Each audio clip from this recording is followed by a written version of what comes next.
Voici le croquis d'un carré. Comment je le sais? Parce que premièrement, il y a des angles droits partout, donc il s'agit d'un rectangle.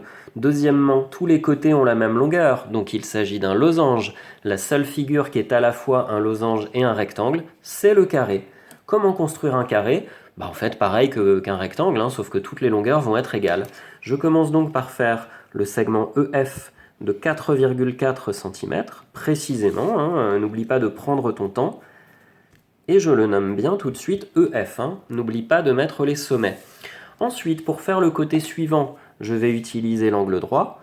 Je pose précisément l'équerre pour pouvoir construire le côté suivant. Je ne sais pas jusqu'où il va, donc je trace un peu au hasard. Voilà. Et puis en fait, je sais jusqu'où il va, celui-ci, puisque grâce au codage, je sais qu'il va y avoir également 4,4 cm. Donc là, j'ai deux possibilités. Soit je mesure avec la règle ici pour trouver 4,4 cm, ou soit je vais utiliser le fait que le côté que j'ai déjà construit en premier, là, lui, je l'ai bien mesuré, et lui, il fait pile 4,4 cm. Et bien cette longueur qui est là, je vais la reporter ici.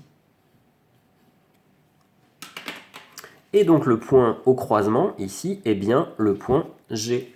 Je continue, je repars du point G par exemple, et je dois faire un angle droit. Je pose bien mon équerre ici. Voilà, je fais passer par G.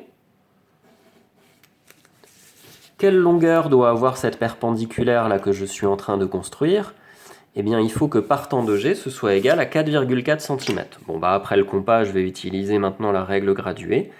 4,4 cm, le 0 est là, et j'ai bien le point H. Pour terminer, je n'ai plus qu'à relier, et j'ai terminé mon carré. J'ai oublié de coder l'angle droit ici au niveau de G, que j'ai fait avec l'équerre, et même si les deux derniers angles n'ont pas été construits avec l'équerre, puisqu'il s'agit d'un carré, je suis sûr et certain que ce sont des angles droits également.